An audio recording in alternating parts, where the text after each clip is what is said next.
বন্ধুরা তোমরা এক্ষুনি এই জিনিসটা চেক করো যে তোমাদের ওয়াইটি স্টুডিওর ভেতরে এই গ্রাফটা দিয়েছে কিনা। যদি তোমাদের ওয়াইটি স্টুডিওর ভেতরে এই গ্রাফটা দেখাচ্ছে তাহলে তোমরা বুঝো যে এবার তোমাদের চ্যানেলটা কিন্তু মনিটাইজ হবে। ঠিক আছে, এই জিনিসটা তোমরা বুঝো। তো কিভাবে দেখবে বন্ধুরা সেই গ্রাফটা, সেটা আজকের এই ভিডিওতে আমি তোমাদেরকে দেখিয়ে দেবো। তো দেখো বন্ধুরা, আমি ওয়াইটি স্টুডিও এখানে খুলে নিয়েছি। তোমাদেরকে কয়েকটা টিপ আমি এখানে বলে দিতে চাই, যেই টিপগুলো ইউজ করে বন্ধুরা তোমরা নিজেদের চ্যানেলের জন্য কন্টেন্ট খুঁজতে পারবে। তোমরা কন্টেন্ট খোঁজার জন্য এখানে ওখানে ঘুরে বেড়াও কিন্তু কন্টেন্ট পাও না, কিন্তু এই ট্রিকটা লাগিয়ে তোমরা ভালো কন্টেন্ট পাবে। দেখো তোমরা এই যে অ্যানালিটিক্স অপশন এখানে চলে এসো। আসার পর দেখো ট্রেন্ড সেকশন রয়েছে, এখানে চলে এসো। দেখো বন্ধুরা, ট্রেন্ডের ভেতরে না অনেক রকমের ভিডিও দেখায়। তোমরা অনেকেই জানো না যে এই ভিডিওগুলো কী কাজে হয়। এই ভিডিওগুলোর ওপরে ডিপেন্ড করে আমাদেরকে ভিডিও বানাতে হবে। কারণ এটা যে এখানে দেখাচ্ছে, এটা কেন দেখাচ্ছে, এটা ইউটিউব আমাদেরকে দিয়েছে, বলছে যে এই টপিকের ওপরে তোমরা ভিডিও বানাও, বানালে তোমাদের ভিডিও ভিউজ আসবে, হতে পারে ভাইরালও হয়ে যাবে। ঠিক আছে, দেখো একটা জিনিস ভালো করে বোঝো, যেমন চ্যানেল ক্যাটাগরি এখানে সেই রকম ভিডিও সাজেস্ট হবে। যেমন আমি এখানে ইউটিউব টিপস দেই, এই ক্যাটাগরি আমার, তাই আমাকে এখানে ইউটিউব টিপসের, দেখো এই মুহূর্তে যারা ইউটিউব টিপসে ভিডিও ভাইরাল করতে পারছে বা যাদের ভিডিও ভাইরাল হচ্ছে তাদের এখানে দেখাচ্ছে আর সাজেস্ট করছে। ঠিক আছে, তো এইভাবে কিন্তু তোমাদেরকেও দেখাবে আর সাজেস্ট করবে। আচ্ছা, এরপরে বন্ধুরা দেখো এইখান থেকে ব্যাক করে দেবে। দেখো ব্যাক করে দিলাম, এইখান থেকে ব্যাক করে দেওয়ার পর দেখো অনেকগুলো কিওয়ার্ড দেখাবে। দেখো ভালো করে দেখো, এই কিওয়ার্ডগুলো কেন দেখায়।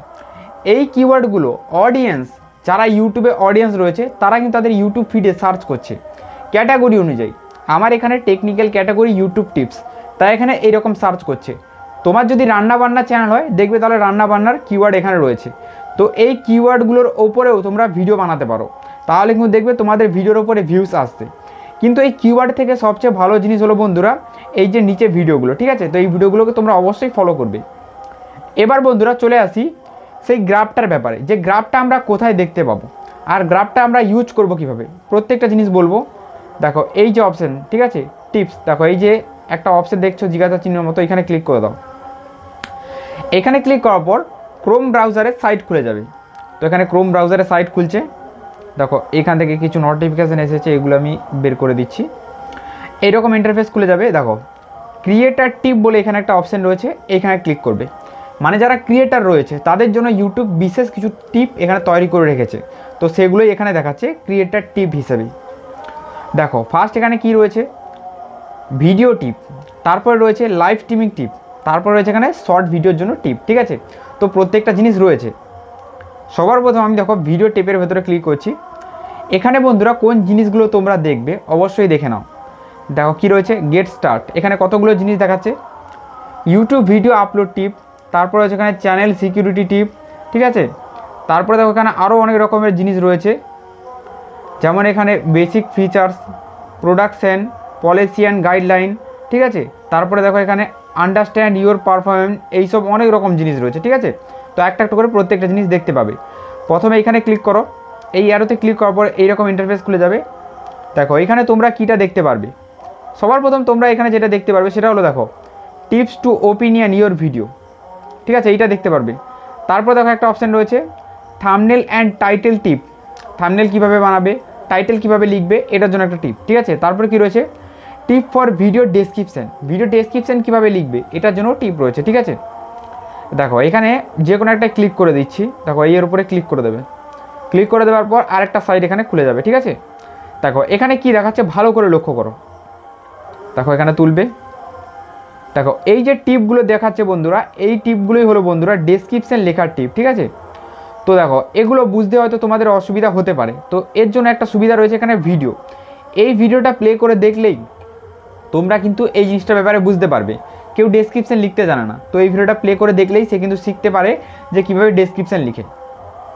তারপর এখানে দেখো এই যে লেখাগুলো রয়েছে, ঠিক আছে, এই লেখাগুলো অনেকেই বলে যে হ্যাঁ এই লেখাগুলো আমি বুঝতে পারছি না, ইংলিশে রয়েছে।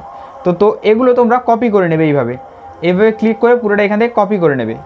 কপি করার পর গুগলে এসে সার্চ করবে ইংলিশ টু বেঙ্গলি, এটা সার্চ করবে, সার্চ করবো ইংলিশটা পুরো পেস্ট করে দেবে। পেস্ট করে দেওয়ার পর সেটা বাংলায় কনভার্ট হয়ে যাবে। এবার তুমি ধীরে ধীরে এগুলো ধীরে ধীরে পড়বে একটা একটা করে, এগুলো তুমি ধীরে ধীরে একটা একটা করে পড়বে, আর পড়ার পরে সেগুলোকে তুমি এখানে লিখতে পারবে, ঠিক আছে। তো আশা করি এই জিনিসটা বোঝাতে পারলাম। এবার এখান থেকে ব্যাক করে দিচ্ছি। দেখো এরপরে দেখো এই তো হয়ে গেল আমাদের, দেখো বেসিক ইনফরমেশন চলে গেল, তারপরে দেখো এখানে প্রোডাকশন, তারপরে দেখো এখানে পলিসি অ্যান্ড গাইডলাইন, এখানে ক্লিক করবে। ক্লিক করার পর দেখো এইরকম এখানে অনেক রকম জিনিস রয়েছে পলিসি অ্যান্ড গাইডলাইনের ভেতরে, যেমন কপিরাইট টিপ। যদি কারোর ভিডিওর ভেতরে কপিরাইট আসে, সে কপিরাইটে রিমুভ করা যায়, তার জন্য এখানে টিপ রয়েছে। তারপর রয়েছে এখানে টিপ ফর কপিরাইট রিমুভ, মানে যে কপিরাইটটা এসেছে ওই কপিরাইটটা রিমুভও করা যায়, এইরকম টিপও রয়েছে। এরপরে কি রয়েছে, এরপরে রয়েছে দেখো topic to find save music, ঠিক আছে, এইরকম একটা রয়েছে। তারপরে দেখো এখানে আরও রয়েছে কমিউনিটি গাইডলাইন টিপ, কমিউনিটি গাইডলাইন কীভাবে দেখবে, কমিউনিটি গাইডলাইনের ভেতরে কী কী রয়েছে, অনেক কিছু, চাইল্ড সেফটি, তারপর রক্তপাতের ভিডিও, 18+ কন্টেন্ট, এইরকম গাইডলাইন, এইসবের ব্যাপারে জানতে পারবে। তো এখানে ক্লিক করে তোমরা ভিডিওটা দেখে প্লে করতে পারো, বা নিচে লেখা রয়েছে সেগুলো দেখে দেখে বুঝতে পারো। এখানে অনেক রয়েছে, ঠিক আছে। এখানে আরও একটা জিনিস যেটা তোমরা দেখবে, এখান থেকে ব্যাক করে দেবে, তারপরে যে লাইভ স্ট্রিমিং টিপ রয়েছে এখানে ক্লিক করে দেবে।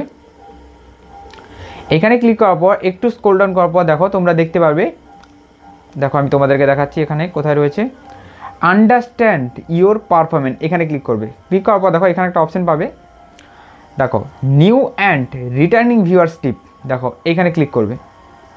এইখানে ক্লিক করার পর নিউ ভিউয়ার্স আর রিটার্নিং ভিউয়ার্স কীরকম গ্রাফ হওয়া চাই এটার ব্যাপারে টিপ পাবে। যেমন এখানে রয়েছে দেখো নিউ ভিউয়ার্সের গ্রাফ আর রিটার্নিং ভিউয়ার্সের গ্রাফ, ঠিক গ্রাফটা এইরকম হওয়া চাই। নতুন অবস্থায় যখন চ্যানেলে ভিউ সাবস্ক্রাইবার কম থাকবে তখন এই গ্রাফটা দেখেও কোনো কাজ হবে না, কারণ সেই সময় নতুন অডিয়েন্স আসছে বেশি, কিন্তু যাদের অডিয়েন্স বেস তৈরি হয়ে গেছে 10,000 20,000, তাদের ঠিক এইরকম গ্রাফটা হওয়া চাই, হলেই কিন্তু তাদের ভিডিওর উপরে ভিউজ আসবে, ঠিক আছে। তো এই জিনিসটাই, আর কিছু নয়। এবার দেখো বন্ধুরা, এইখানে তোমরা দেখতে পারো যে গ্রাফটা কিভাবে তোমরা ঠিক করবে, এইভাবে এখানে দেখতে পারো, ঠিক আছে, যেটাও কপি করে সেভ করতে পারো। এবার বন্ধুরা তোমরা এই গ্রাফটা নিজেদের কোথায় দেখতে পাবে, এই জিনিসটা আমি তোমাদেরকে দেখে দিই। দেখো পুরো গুণিতক চিহ্ন মেরে কেটে দিচ্ছি। এবার দেখো ওয়াইটি স্টুডিওটা এখানে চলে আসবে। দেখো এখানে একটু লোডিং নিচ্ছে, একটু তোমরা একটু অপেক্ষা করে নাও, কারণ এই সময় একটু ইন্টারনেট স্লো চলছে, তাই কিন্তু এখানে একটু লোডিং নিচ্ছে। তো দেখো এখানে লোডিং হচ্ছে, হয়ে গেছে লোডিং, ঠিক আছে। এবার দেখো অডিয়েন্স বলে একটা অপশান, এখানে ক্লিক করে দেবে তোমরা। এখানে ক্লিক করার পর দেখো এখানে তোমরা একটা জিনিস দেখতে পাবে, নিজেদের চ্যানেলের গ্রাফ, ঠিক আছে। এই যে দেখো এটা হলো নিউ ভিউয়ার্স আর এটা রয়েছে রিটার্নিং ভিউয়ার্স। আমার এখানে দেখো নিউ ভিউয়ার্সের গ্রাফটাই বেশি রয়েছে, কারণ আমার এই মুহূর্তে অডিয়েন্স বেস নেই, ধীরে ধীরে অডিয়েন্স বেস তৈরি হচ্ছে, তাই আমার সবসময় নিউ ভিউয়ার্সের গ্রাফটাই ওপর দিকে থাকবে। রিটার্নিং ভিউয়ার্স কিন্তু আসবে, কিন্তু সেটা খুব কম। যখন আমার অডিয়েন্স বেস তৈরি হয়ে যাবে তখন কিন্তু রিটার্নিং ভিউয়ার্স আসবে, ঠিক আছে। তো আশা করি বন্ধুরা এই জিনিসটা দেখাতে পারলাম আর বোঝাতে পারলাম। এরপরে দেখো একটা জিনিস পাবে, সেটা হলো বন্ধুরা এই যে গ্রাফ চার্টটা, এই গ্রাফ চার্টের ভেতরে যখন এই যে দেখো এই যে লাইটটা জ্বলছে বা এই কালারটা, এটা যখন বেশি গাঢ় হবে তখন কিন্তু ভিডিওটাকে পাবলিশ করবে। তাহলে কী হবে, এই সময় ভিডিওটা পাবলিশ করলে তোমার অডিয়েন্স বেশি বেশি করে অ্যাক্টিভ থাকে সেই সময়, ঠিক আছে। তো এই পর্যন্ত আজকের এই ভিডিওটা, এই টিপগুলো তোমরা কাজে লাগাও। আর চলো গুড বাই, দেখা হবে একটা নতুন কোনো ভিডিওতে।